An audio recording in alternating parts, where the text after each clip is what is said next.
Je suis très étonné lorsque je lis dans la presse nationale et internationale des réactions euh, au- à la déclaration d'Emmanuel Macron sur la double dette. D'ailleurs, voilà, euh, lire ce que Macron... C'est très vague ce que Macron dit.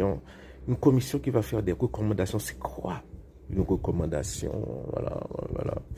Et bon, dans 2 ans, Macron ne sera plus là. Voilà, donc la France aura probablement ou très probablement un gouvernement de droite, un président de droite ou même d'extrême droite peut-être. Voilà, donc bon, ils n'auront que faire des recommandations d'une commission mise sur place par un président complètement décrédibilisé voilà, dans son pays. Macron ne peut exister que sur la scène internationale. Voilà. Euh,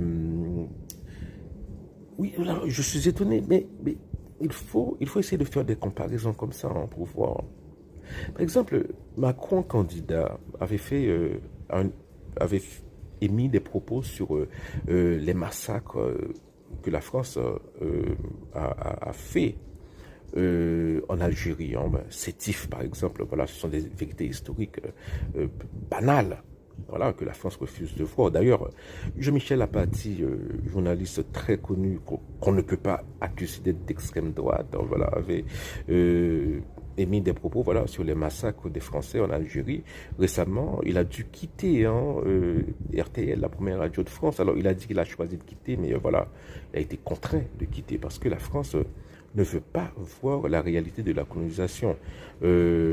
La France en général, y compris l'opinion publique française. Voilà. Mais voilà, à l'époque, lorsque Macron était candidat, il avait dit, voilà, il avait reconnu que la colonisation française de l'Algérie a été une barbarie. Voilà, il avait employé le mot. Mais quelles sont les relations aujourd'hui entre la France et l'Algérie?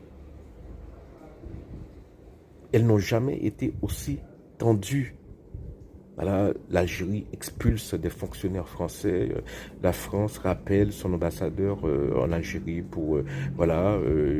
Ce sont des pays, ce sont 2 pays c'est le divorce entre ces 2 pays. Les Macron, c'est un bonimenteur. Il dit tout et son contraire. Voilà. Et bon, je m'étais